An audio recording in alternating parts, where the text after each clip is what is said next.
दिसंबर का महीना, कराची का एक 7 स्टार होटल। रात के 2 बजे सिक्योरिटी को एक कॉल रिसीव होती है कि स्वीट नंबर 407 से चीखने की आवाजें आ रही हैं। सिक्योरिटी वाले स्वीट 407 में पहुंचते हैं और वो दरवाजे को नॉक करते हैं, खोलने की कोशिश करते हैं, लेकिन कोई वो दरवाजा खोलता नहीं है। सिक्योरिटी वाले अपनी स्पेशल की से दरवाजे को ओपन करते हैं और फिर जो वो देखते हैं उनकी आंखें फटी की फटी रह जाती हैं। एक 23 साल की लड़की बिस्तर पर बेहोश पड़ी होती है। कमरे में पिल्स हर तरफ फैली होती हैं, वोडका की बॉटल्स होती हैं, यहां तक के टेबल के ऊपर कोकेन की लाइंस लगी होती हैं। बर्किन का 12 लाख रुपए का बैग एक कोने में पड़ा होता है और फिर सिक्योरिटी वाले ये देखते हैं कि एक रोता हुआ, चीखता हुआ 58 साल का मर्द उस कमरे में मौजूद होता है, जो कि बज़ाहिर शादीशुदा है और वो इस लड़की को कपड़े पहनाने की कोशिश कर रहा होता है। वो लड़की को हॉस्पिटल लेके जाया जाता है और वो लड़की बच जाती है, लेकिन उसके बाद उस आदमी का क्या बनता है?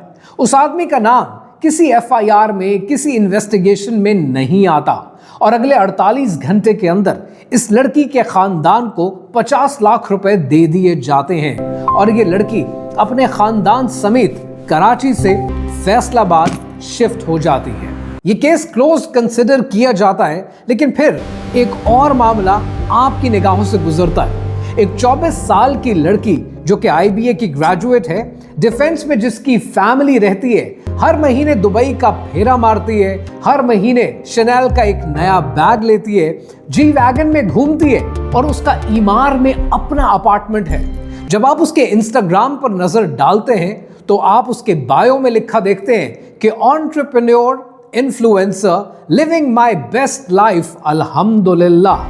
लेकिन इस सारी बेस्ट लाइफ के पीछे एक सवाल आपके जहन में आता है कि अगर ये लड़की एंटरप्रेन्योर है, इन्फ्लुएंसर है, तो इसका कारोबार क्या है, इसका स्टार्टअप क्या है, इसकी टीम क्या है, इसकी प्रोडक्ट क्या है? ये कुछ भी नहीं होता।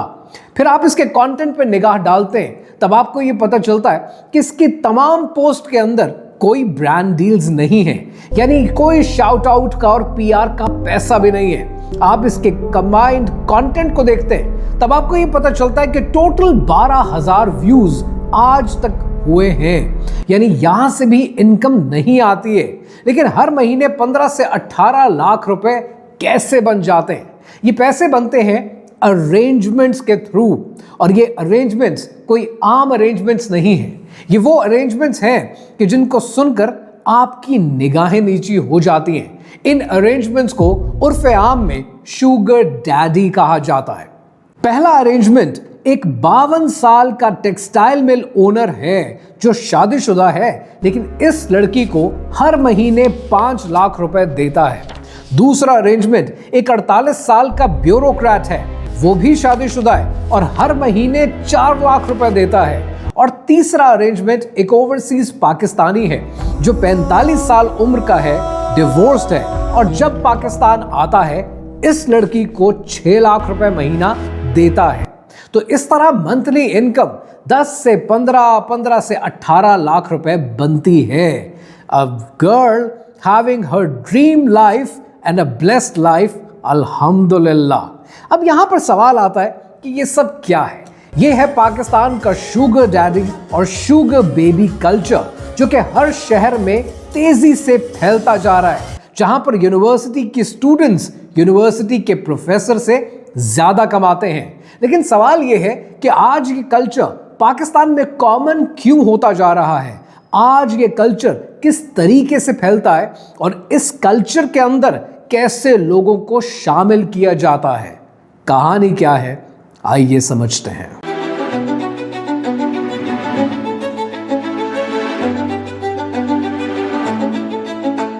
सबसे पहले मैं आपको यह बात क्लियर कर दूं कि मैं पाकिस्तान के रेड लाइट एरियाज की बात नहीं कर रहा, मैं पाकिस्तान के प्रोस्टिट्यूशन सर्कल की बात नहीं कर रहा, मैं बात कर रहा हूं शुगर अरेंजमेंट्स की।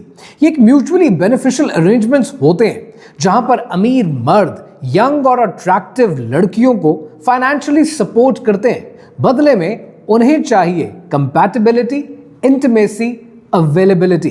वेस्ट में ये सब कुछ लीगल है और इसे सीकिंग अरेंजमेंट्स कहते हैं, और सीकिंग अरेंजमेंट्स के नाम पर आज 2 करोड़ से ज्यादा लोग ये सर्विसेज इस्तेमाल करते हैं। और पाकिस्तान के अंदर 2019 में शुगर डैडी पाकिस्तान के नाम से वेबसाइट लॉन्च हुई। पीटीए ने उसे बंद कर दिया, ब्लॉक कर दिया। लेकिन क्या डिमांड खत्म हो गई? डिमांड अंडरग्राउंड चली गई।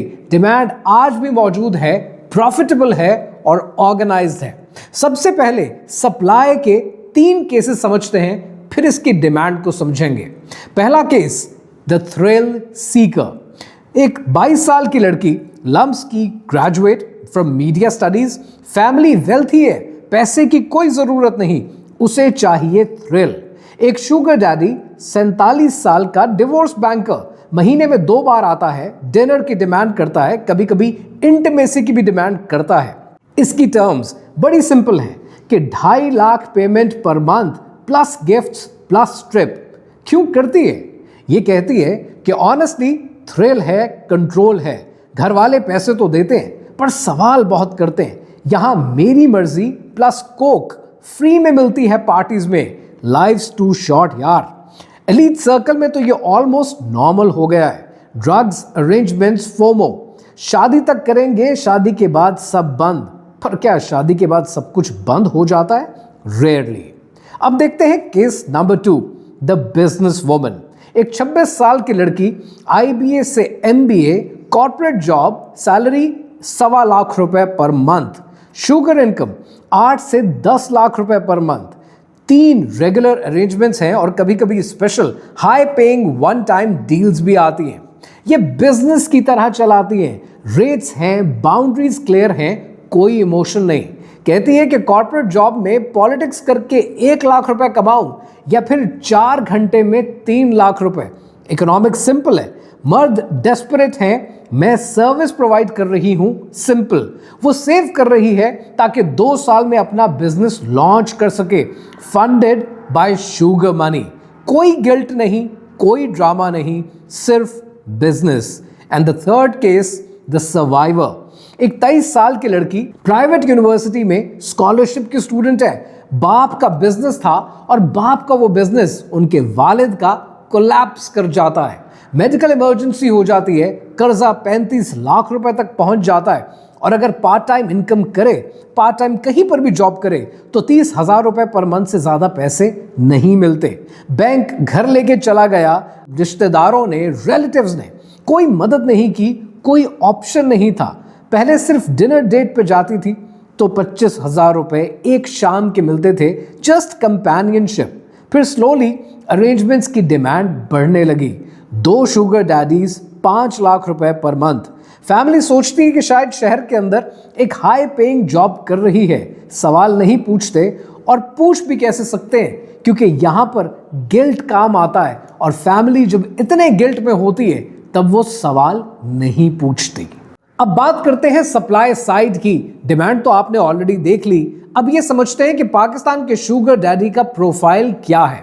एक 40 से 60 साल की उम्र का मर्द जो 90% केसेस में पहले से शादीशुदा है, जिसकी शादी को भी ठीक ठाक अरसा गुजर चुका है, जो महीने में तकरीबन 50 लाख रुपए कमाता है, या तो ज्यादातर केसेस में बिजनेसमैन है, ब्यूरोक्रेट है, डॉक्टर है या फिर ओवरसीज पाकिस्तानी है। ये लोग डेस्परेटली लोनली हैं। पाकिस्तान में ज्यादातर केसेस में ये अरेंज्ड मैरिजेस की प्रोडक्ट है और 20 साल से एक शादी में फंसे हुए हैं और अपनी बीवी को भी स्ट्रेंजर की तरह ट्रीट करते हैं। पहला केस, एक 48 साल का आर्किटेक्ट है जिसकी शादी को 22 साल हो चुके हैं। व्हाट्सएप पे लिखता है कि मेरी बीवी अच्छी है, अच्छी माँ है, लेकिन 10 साल से हमारा प्रॉपर कॉन्वर्सेशन भी नहीं हुआ है। 3 साल से हम इंटीमेट नहीं हुए हैं, मैं सिर्फ एक वॉलेट हूँ। फिर मैं मिला एक 25 साल की लड़की से, उसने एक्चुअली मुझे सुना, मेरे साथ हंसी, मैंने फील किया कि मैं अब भी डिजायरेबल हूं। I know it's fake, I know I am paying, लेकिन 4 घंटे के लिए मैं जिंदा महसूस करता हूं।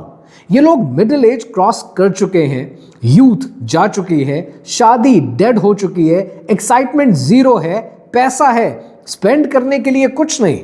शुगर बेबी एक अल्टीमेट मिड लाइफ परचेस है जो एक स्पोर्ट्स कार से बेहतर है इनके लिए और यॉट से ज्यादा इंटरैक्टिव है, प्लस कंट्रोल इनको मिल जाता है। शादी में सब कुछ है, कंट्रोल नहीं। अरेंज मैरिज में फुल कंट्रोल और पेमेंट गारंटी करती है कि आपको कंप्लायंस मिले। दोनों साइड्स जानती हैं कि ये रोमांस नहीं है, अट्रैक्शन भी नहीं है, ये है सिर्फ ट्रांजैक्शनल ईगो सेटिस्फैक्शन। अब समझते हैं कि इसका एंट्री पॉइंट क्या है, इस धंधे के अंदर इन लड़कियों को शामिल किया कैसे जाता है। पहला एंट्री पॉइंट है कनेक्टर का।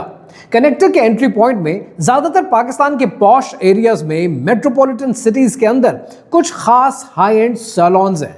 इन सैलून्स में कुछ खवातीन हैं जो इन सैलून्स को ओन करती हैं और जैसे ही कस्टमर इनके सामने आती है उसके बैग से, उसके कपड़ों से और उसके फोन से वो अंदाजा लगा लेते हैं कि इसकी डेस्परेशन कितनी है।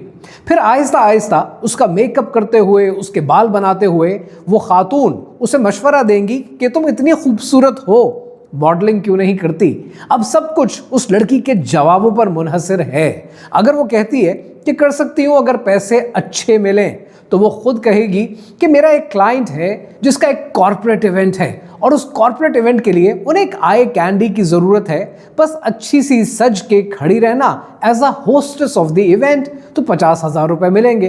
वो लड़की हाँ कर देती है and that's the first entry point. उसके बाद उसे नई नई ऑफर्स की जाएंगी कि उस पार्टी में एक साहब ने तुम्हें देखा और वो तुम्हारे साथ डिनर करना चाहते हैं, सिर्फ एक डिनर डेट पे जाओ, 25,000 रुपए मिलेंगे, और वो डिनर डेट पे चली जाती है। और उसके बाद फिर उन्हीं खातून की तरफ से एक और ऑफर आएगी कि वही क्लाइंट तुम्हें दुबई लेके जाना चाहता है, घुमाना चाहता है, 5 लाख रुपए plus trip plus shopping plus gifts, और वो फिर हाँ कर देती है। इसके बाद दूसरा एंट्री पॉइंट आता है और ये एंट्री पॉइंट है इंस्टाग्राम के डीएम्स का।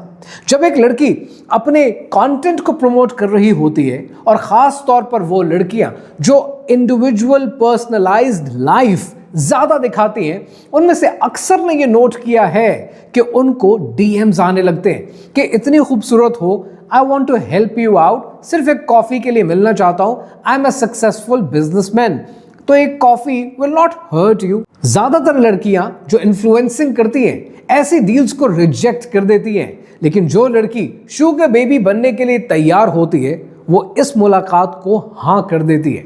उस मुलाकात पे एक वेरी वेल ड्रेस्ड किस्म का मर्द अपेयर होता है जिसकी गाड़ी अच्छी, मोबाइल अच्छा, हर तरफ से टिप टॉप होता है। वो उसे ऑफर करता है कि मैं करियर में तुम्हारी मदद कर सकता हूं, I can be your mentor, बदले में बस मिल लिया करो, जब मैं बुलाऊं आ जाया करो, बी अवेलेबल, और बदले में I would like to support you financially. That's the second entry point. और फिर तीसरा एंट्री पॉइंट है विच इज फ्रेंड रिफरल।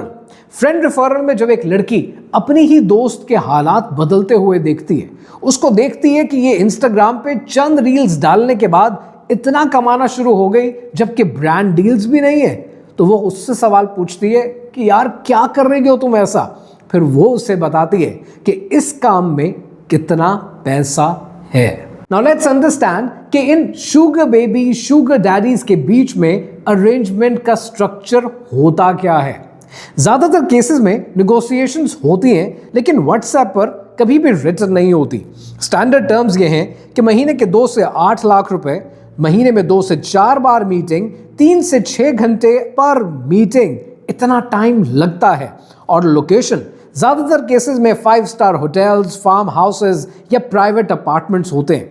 और एक्स्ट्रास में शॉपिंग अलाउंस भी मिलता है, ट्रैवल और गिफ्ट्स भी, और बाउंड्रीज पहले से डिसाइडेड होती हैं। एक्सक्लूसिविटी थ्रू आउट रहती है और कॉन्फिडेंशियलिटी रखी जाती है।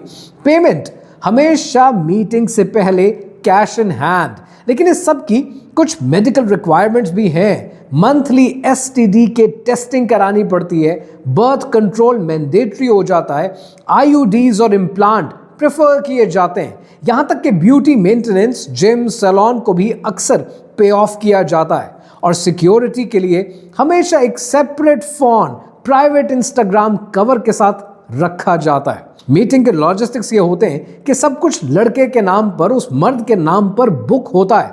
All she needs to do is she just needs to show up and that's it. और उस मीटिंग में होता क्या है? कभी कभी डिनर, कभी कॉन्वर्सेशन, कभी कंपेनियनशिप, ज्यादातर इंटीमेसी होती है जो कि रियल बनाने की कोशिश की जाती है। एक लड़की बताती है कि ज्यादातर मुलाकातों में ड्रग्स होती हैं, कोकेन्स होती हैं, पिल्स होती हैं और ज्यादा लड़कियां अपने क्लाइंट्स के साथ कोक तक इस्तेमाल करती हैं क्योंकि फ्री में मिलता है इन हाई एंड पार्टीज में। कभी सिर्फ बात करने के लिए मर्द को उस लड़की की जरूरत होती है।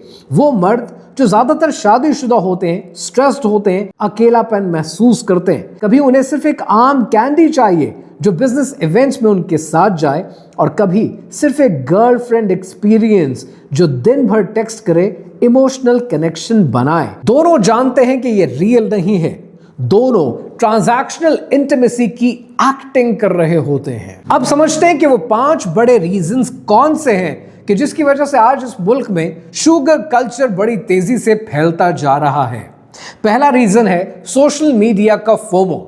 जब एक लड़की दैट गर्ल कंटेंट देखती है और वो देखती है कि बगैर ज्यादा मेहनत के अपनी पर्सनल लाइफ दिखाने के बाद, टिकटॉक पे आने के बाद एक लड़की ने डिजाइनर बैग्स ले लिए, जी वैगन में घूम रही है, इमार में अपार्टमेंट है, तो वो भी सोचती है कि मैं मार्केट में जाऊं तो मुझे 60,000 रुपए पर मंथ तनख्वाह कोई ना दे, ऐसे में मैं इतना पैसा कैसे कमाऊं।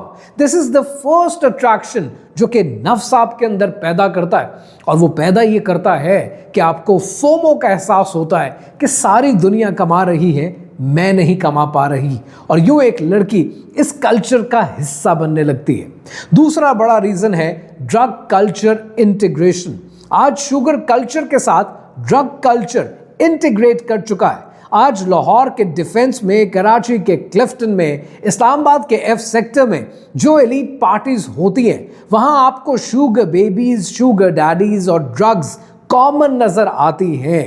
एक रिपोर्ट आई थी 2023 में। ये रिपोर्ट है Pakistan society for addiction medicine की। ये कहती है कि कोकेन और एमडीएमए का यूज अपर क्लास वुमेन में पाकिस्तान में, जो कि 20 से 30 साल की एज के बीच में है, 340 गुना ज्यादा बढ़ गया as compared to the numbers in 2019।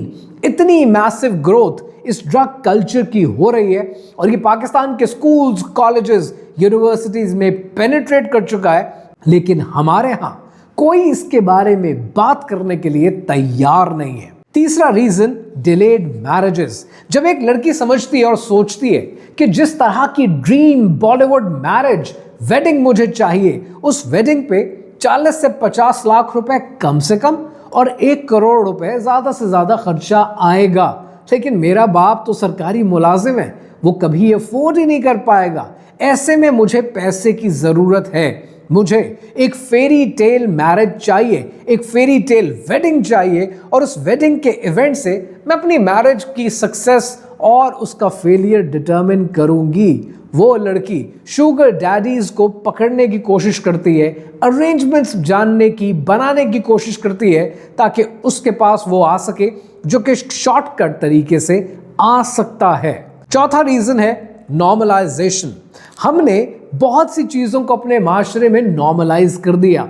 आपको व्हाट्सएप के ग्रुप्स मिलते हैं, फेसबुक के पेजेस मिलते हैं, आपको side hustle Karachi, premium connections Lahore, elite circle Islamabad नजर आते हैं, जहां पर खुलेआम ये सब कुछ चलता है, जहां पर पूछा जाता है कि रेट्स क्या रखने चाहिए, साइड इफेक्ट्स क्या हो सकते हैं, प्रेगनेंसी से कैसे बचा जा सकता है। ये कॉमन सवाल हैं जो इन ग्रुप्स पे पूछे जाते हैं, लेकिन हमारे अरबाब इख्तियार की निगाह कभी यहां पड़ी ही नहीं। और पांचवा रीजन इकोनॉमिक रियलिटी। जो पैसा आज आप कमाते हैं, महंगाई के नतीजे में वो पैसा 20 गुना 30 गुना कम हो जाता है, तो लोग मजबूर हो जाते हैं जब वो अपने आप को अपर मिडिल क्लास से मिडिल और मिडिल क्लास से पुअर क्लास में कन्वर्ट होते देखते हैं, तो वो कहते हैं हमें पैसा कमाने के लिए कोई मजीद जरिया चाहिए। और जब हमने इस मुल्क के जवानों की, नौजवानों की, खास तौर पर लड़के लड़कियों की तरबियत नहीं की होती कि क्या जायज़ है और क्या नाजायज़ है, तो वो किसी भी हद तक गुजरने को तैयार होते हैं। और इसी सब रियलिटी के अंदर फिर सवाल बनता है कि एक लड़की जब इस विशियस सर्कल में फंस जाती है, शुगर डैडीज फिर उनके साथ करते क्या हैं, इसके बाद होता क्या है, अब ये समझते हैं। वो लड़की जो एक बार शुगर बेबी बन गई और इन अरेंजमेंट्स में फंस गई, अगर कभी भी आप उसकी कहानी को समझें तो हर लड़की आपको एक ही बात समझाएगी कि ये अरेंजमेंट उसकी मंगनी और उसकी शादी तक चल रहे हैं, शादी के बाद वो ये सब कुछ छोड़ देगी। लेकिन क्या शादी के बाद ये सब कुछ छूट पाता है? हरगिज़ नहीं, क्योंकि इसके 4 मेजर ड्रॉबैक्स हैं जिसे ये इग्नोर कर चुकी होती हैं।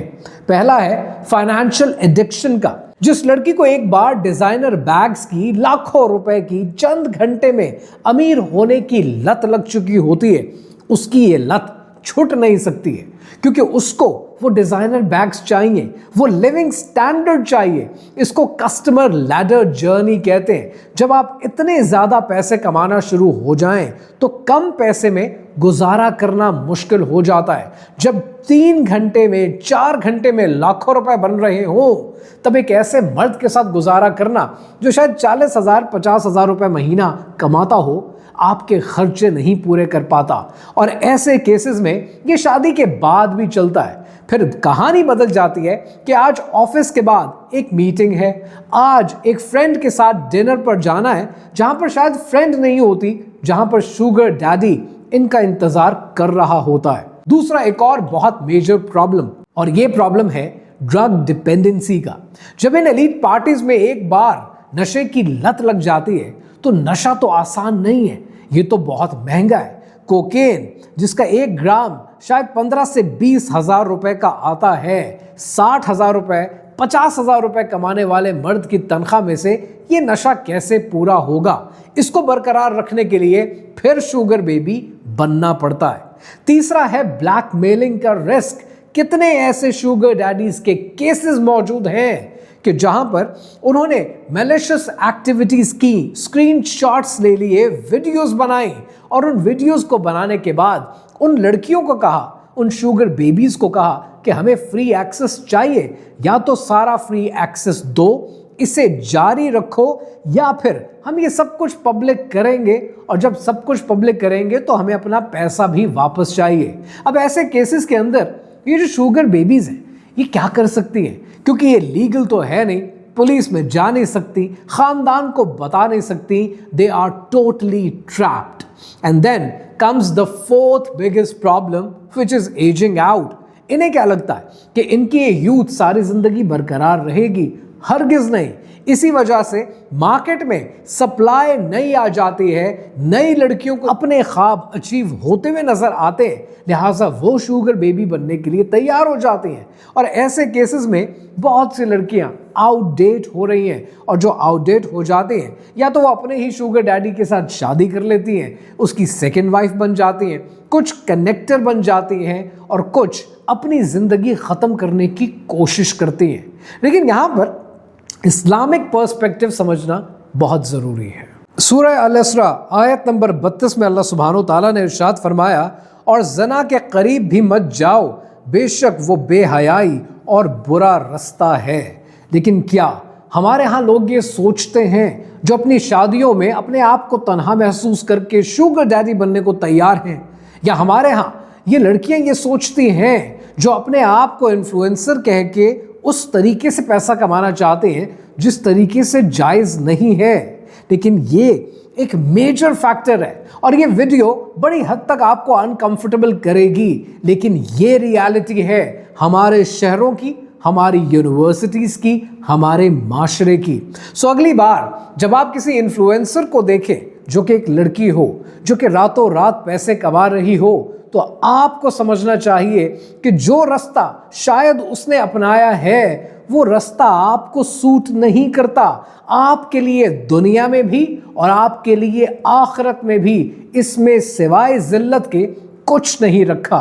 पाकिस्तान को बदलना है तो हमारे इर्द गिर्द जो गंद हो रहा है इसको जानना है और अपने बच्चों को, अपने खानदानों को इस अजाब से बचाना है।